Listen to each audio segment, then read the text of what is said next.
I'm holding a jar of McCormick garlic powder, 3 ounces, $8 at the grocery store right now. I bought it so you could see exactly what we're comparing today. Turn it over and read the label. Ingredients: garlic, silicon dioxide. That's it. Silicon dioxide is an anti-caking agent, basically industrial sand, and they don't have to tell you how much of it is in there. You paid $8 for garlic and sand, and the garlic part was processed months or years ago before it hit your shelf. Nana Ruth would have laughed at how much people pay for this. She had 3 heads of garlic drying on a hook above the kitchen window at all times. She would not have understood why any sane person hands $8 to McCormick when a pound of fresh garlic costs about $2 at any grocery store, or 60 cents a pound if you buy it at a warehouse store or an Asian market. That's the starting point for everything I'm about to show you. Let me do the math out loud right now so you can't accuse me of guessing. 1 pound of fresh garlic, and I'm using the grocery store price, the most expensive option, costs about $2. When garlic dries out, it loses roughly 2/3 of its weight. So 1 pound of fresh garlic becomes about 5 to 6 ounces of dried garlic.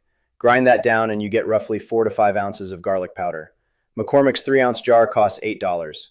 You just made more than that, higher quality, for $2. And that's the bad math, using the expensive garlic. Buy in bulk and you're at 60, 70 cents for the same amount. The industrial food people do not want you knowing this. They have spent decades convincing you that making spices at home is complicated or time-consuming or somehow risky. It's not. I'm going to walk you through every single step today, and at the end, you'll never hand McCormick $8 for a spice you can make in your own kitchen for pocket change. First thing, buying the garlic. You have a few options and the price difference is significant. A standard grocery store sells loose garlic heads for about 60 to 80 cents each. That's fine if you only need a small amount, but if you're making a serious batch, and you should because the work is the same whether you make 4 ounces or a pound, go to a warehouse club like Costco or Sam's. They sell 3-pound bags of pre-peeled garlic cloves for about $6 to $7. That's roughly $2 a pound, already peeled. You can also hit an Asian grocery market. They consistently stock bulk garlic at better prices than any standard chain, and the quality is usually higher because turnover is faster. Fresh garlic is what you want. Avoid anything pre-minced in a jar. That's already oxidized and half ruined before you open it. Avoid anything that looks dried out or has green shoots coming out of the center. Green shoots mean the garlic is old and the flavor has started to turn. You want firm, tight heads with no soft spots. If the skin crinkles and the clove inside has any give, keep walking. Now, peeling. If you bought whole heads, you need to break them into individual cloves first. Set the head flat side down, press down hard on it with your palm, not the side, the flat base, and it'll pop apart into cloves. Then you peel. I'm going to tell you the bowl shake method because it saves you 20 minutes of fussing with individual cloves. Take your loose cloves and drop them into a large metal bowl. Put another metal bowl on top, same size, like a lid. Hold both bowls together and shake hard for about 30 seconds. The friction between the metal and the cloves breaks the papery skin right off. When you open it back up, most of your cloves are either fully peeled or the skins are cracked and slide off with one quick pinch. This isn't my trick. Farmers have been doing this for a long time. The people selling you garlic powder definitely don't want you to know how simple peeling is at scale. If you bought pre-peeled cloves from the warehouse store, skip that step entirely. You're already ahead. Next is slicing. You want thin, uniform pieces so they dry evenly. I use a mandolin set to 1/8 of an inch. If you don't have a mandolin, a sharp knife and some patience gets you there. Uneven slices are the enemy here. If some pieces are thick and some are thin, the thin ones finish drying while the thick ones are still wet in the center. That means either burning the thin ones or leaving moisture in the thick ones. And moisture in a powder jar means mold. Slice everything as close to the same thickness as you can. Lay the slices out on your drying surface in a single layer. No overlapping. Overlapping means the pieces touching each other don't dry. They steam each other and stay soft in the middle. Single layer every time. Now you have 2 solid options for dehydration, your oven or a food dehydrator. Let me give you both because not everyone has a dehydrator, and honestly, your oven works fine if you manage the temperature right. Oven method. Set it to the lowest temperature it goes. On most home ovens, that's somewhere between 170 and 200 degrees Fahrenheit. If yours doesn't go below 200, prop the oven door open an inch with a wooden spoon. You're not roasting the garlic. You're removing moisture slowly without cooking it. High heat burns the sugars in garlic and turns the powder bitter. Low and slow is the rule. Line your baking sheets with parchment paper, spread out your garlic slices, and put them in. Check at the 2-hour mark. At 3 to 4 hours, you should start seeing the edges curl and go brittle. At 5 to 6 hours, the slices should snap cleanly when you bend them. No flex, no rubbery feel. That snap is your signal that the moisture is gone. Dehydrator method. If you have a food dehydrator, set it to 125 degrees Fahrenheit. That's lower than the oven method, but dehydrators circulate air constantly, so they're more efficient at pulling moisture out. Load the trays the same way, single layer, no overlap. Check at the 4-hour mark. Most batches finish between 6 and 8 hours. The snap test is the same. Snap one piece. If it's brittle and clean, you're done. If it bends even slightly, give it another hour and check again. One thing people get wrong, they pull the garlic too early because it looks dry. Looks dry is not done. The test is that snap. A piece of garlic that looks done but still has any flexibility in it will release moisture into your powder and clump into a solid brick inside a week. You want completely, fully, totally dry. If you're in doubt, give it another hour. You cannot over-dry garlic in this process. You can only under-dry it. When you pull your dried garlic out of the oven or dehydrator, let it cool completely on the tray before you grind it. Hot garlic releases a little steam as it cools. If you grind it hot, that steam goes into your powder and you're back to the moisture problem. Cool it down first. 20 minutes at room temperature is enough. Grinding. Two tools do this job well: a high-powered blender or a dedicated coffee grinder.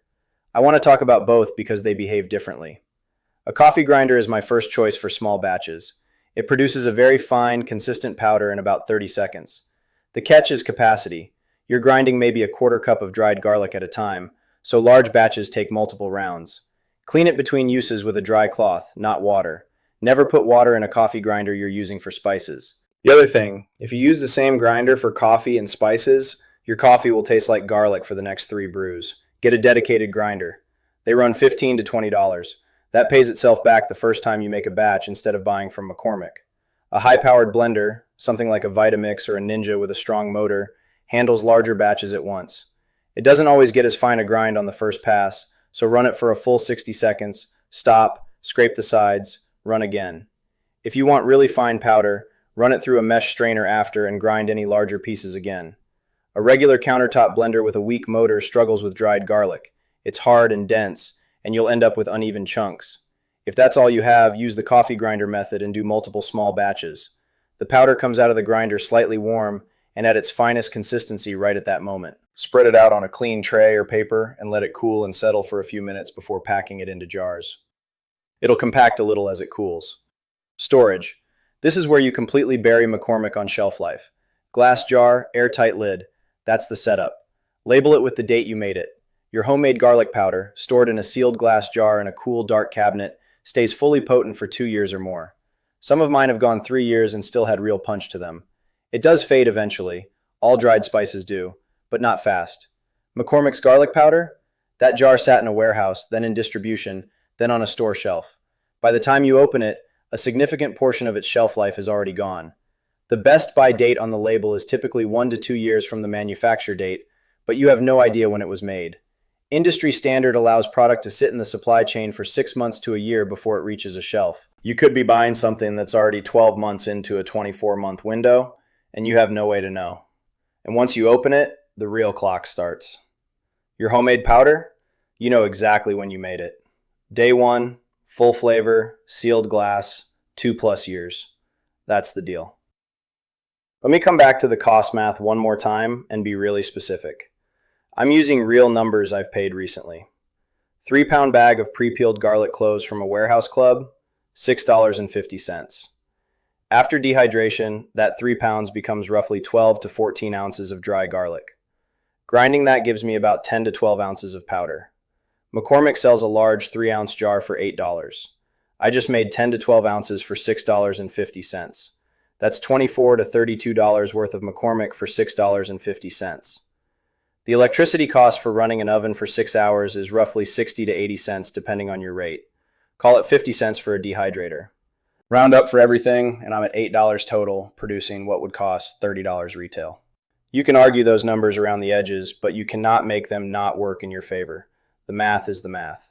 Now here's what nobody talks about when they describe homemade spice powders. The flavor difference is not subtle. It's not like comparing a slightly better version of the same thing.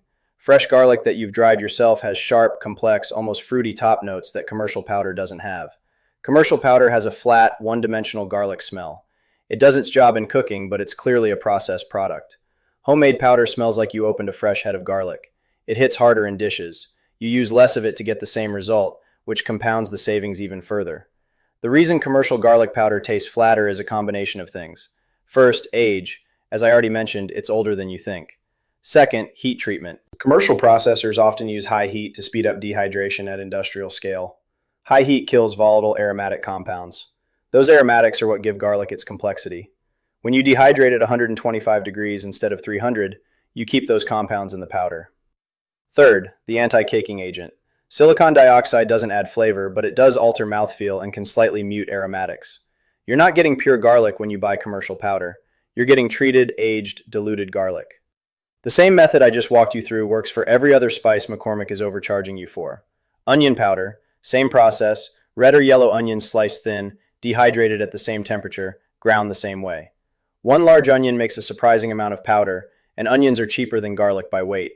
The result is so much more pungent and alive than the store version, it doesn't feel like the same product. Chili powder is different because it's a blend, but you can make the component parts yourself. Dried chili peppers, ancho, guajillo, pasilla, dehydrate the same way, then you blend them with cumin, oregano, and a little garlic powder you just made. The result is a chili powder that makes the McCormick version taste like colored paper. Celery salt. Dry celery stalks and leaves, grind, blend with kosher salt. Mushroom powder. Slice and dehydrate shiitake or portobello mushrooms. Grind fine. Mushroom powder is one of the best flavor boosters in a kitchen. It adds deep, savory umami to anything, and McCormick doesn't even carry it in most stores. When they do, it's absurd money for a small jar. You can make 8 ounces for less than $2 using mushrooms from a standard grocery store. Nana Ruth kept a row of small glass jars on a shelf above the stove. Every one of them was filled with something she made herself. Some were herbs she grew, some were powders she made from what came off the farm, some were blends she put together over years of figuring out what she liked. She didn't think of it as being thrifty or making a statement. It was just how you cooked. You didn't pay a company $8 for something that grew in your garden. The industrial food people do not want you knowing this because their business model depends on you believing that spice making is a manufacturing process that requires equipment and expertise you don't have. It doesn't. A knife, an oven you already own, a $20 coffee grinder, and a few glass jars. That's the whole setup. The rest is time, and most of that time the oven is doing the work while you're not in the kitchen. I want to address one thing people ask every time I talk about this. Is it safe? Yes. Dehydrating at 125 degrees for 6+ hours creates an environment where no pathogen survives. They need moisture to live. Your powder, at 0 moisture, in a sealed glass jar, is shelf-stable for years. This isn't risky home chemistry. This is the same preservation method humans have used for thousands of years. McCormick didn't invent drying food. They just figured out how to charge you $8 for it. The first batch you make will take a little longer because you're learning the process, figuring out your oven's actual temperature, calibrating your grinder. By the second or third batch, you'll have it dialed in, and it'll feel like nothing. From buying the garlic to packing the jar is mostly passive time. Active hands-on time is maybe 20 minutes across the whole process. For 20 minutes of real work, you get 2+ years of garlic powder that outperforms anything on a grocery store shelf at a fraction of the cost. Pick up a 3-pound bag of garlic next time you're at a warehouse store. That's where to start. Make 1 batch. Do the snap test. Grind it. Smell it. Use it in something you cook regularly. Then compare it to what you've been buying. After that, you won't need me to convince you to make the next batch. The product does that on its own. There's one more thing worth knowing about the commercial spice industry that most people never look into. The FDA allows spice companies to use the term garlic powder even when the product contains fillers, so long as garlic is the primary ingredient. Silicon dioxide, the anti-caking agent, is listed on the label because regulations require it, but the amount doesn't have to be disclosed. Some manufacturers use up to 2% anti-caking agent by weight. On a 3-ounce jar, that's nearly a gram of industrial sand you paid for. It doesn't hurt you, but you paid for it, and they don't apologize for it. The industry also exploits labeling windows on freshness. Best By and Use By are not federally regulated for dried spices the way they are for perishable food. Companies set their own windows. Most set them conservatively long to maximize shelf life and reduce returns. A jar you buy today, with a Best By date 2 years out, may have been ground, packed, and warehoused 18 months ago. The date doesn't tell you when it was made. It tells you when the company wants you to throw it away and buy a new one. Those are different things. Nana Ruth had a simple test for whether a spice was still good. She'd open the jar and smell it. Then she'd rub a small pinch between her fingers and smell again. If the smell hit you fast and strong, the spice was good. If it took a second, it was getting old. If you had to search for the smell, she'd throw it out without ceremony. No date on the label, just her nose and what she knew about food. That test is still correct. Your nose does not lie about spice quality the way a Best By date does. I want to walk through one more thing because it comes up a lot. Whether garlic grown in different countries tastes different, and whether it matters for powder. The answer is yes, it does matter, and here's why. The majority of garlic sold in the United States, somewhere between 70 and 80% depending on the year, comes from China. Chinese garlic is commercially treated with methyl bromide as a fumigant before import, which is legal under current trade rules. It's a pesticide used to prevent agricultural pests from entering the country. The fumigation doesn't make the garlic dangerous to eat, but it does affect the cell structure slightly and the volatile compounds that give garlic its punch. American-grown garlic, California is the primary producer, is not fumigated this way. It has a cleaner, more direct flavor.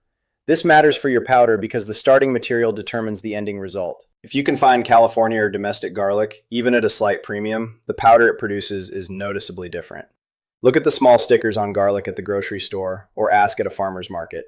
Product of USA on garlic means something real in terms of how it was grown and handled. McCormick doesn't tell you where their garlic comes from on the front of the label. They're not required to for processed spice products. You don't know what went into that jar. When you make your own, you know exactly what went in. Garlic also has different flavor profiles by variety, which is something commercial spice companies completely flatten out. Soft neck varieties, the kind most commonly grown commercially because they have longer shelf life, are milder and more uniform. Hardneck varieties like Rocambole or Purple Stripe have sharper, more complex flavor with more aromatic punch. Most farmers markets carry hardneck garlic in season. If you want to make a truly exceptional garlic powder, buy hardneck garlic from a local grower in the fall when it's freshest. The powder you make from it will taste like something entirely different from anything in a grocery store spice aisle. People ask me sometimes whether the time is worth it. I understand the question. Everyone's busy. But let me frame the time honestly. Buying the garlic, 5 minutes in a store you're already in. Peeling with the bowl shake method, 10 minutes. Slicing, 15 minutes for a large batch if you're using a knife, 5 with a mandolin. Loading the dehydrator or oven, 5 minutes. The machine runs for 6 to 8 hours while you do other things. Grinding, 10 minutes including cleanup. Packing jars, 5 minutes. Total active time, under an hour for a batch that gives you several months of supply and cost a fraction of what you'd pay retail. That math works the same way the cost math does. You cannot make it not work in your favor. The other thing I'd say is that making this stuff yourself changes how you cook. When the spice costs you almost nothing and the flavor is dramatically better, you use it more freely. You experiment more. You stop rationing your garlic powder because you ran out last week and didn't buy more yet. The jar is always full because making more takes nothing from you. Cooking gets better not because you suddenly have skills you didn't have before, but because your ingredients are better and you're not hesitant to use them. That's the real loss in the commercial spice model. Not just the money, though the money is real and the math is real, and $8 for 3 ounces of old garlic is genuinely absurd. The real loss is that you're cooking with worse ingredients than you could have, and holding back on using them because they cost money, and the food suffers for it. Your food doesn't have to suffer for it. Fix that with 60 cents worth of garlic in 20 minutes of your time. McCormick will keep charging $8 for 3 ounces of old garlic and industrial sand. That's their business. Your business is your kitchen and your money. Now you know what to do with both.